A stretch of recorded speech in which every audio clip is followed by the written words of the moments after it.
সকালবেলায় আজকে গেছি চকবাজারে।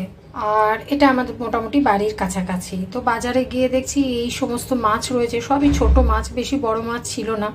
গরমে হয়তো অত বেশি মাছ বসেও নি। তো গন্ধরাজ লেবু এক একটা 10 টাকা, দারুণ লাগে, ওটা একটা কিনলাম। তারপর শশারও দাম প্রচুর। তা আজকে বাজার দেখছি একদম চকবাজার পুরো ফাঁকা ফাঁকা, না হলে তো কত ভিড় হয় জানি না কেন। তো বাড়িতে এসে রান্না করছি আলু, পটল, সজনে ডাঁটা দিয়ে টাটকা মাছের ঝোল বানাবো।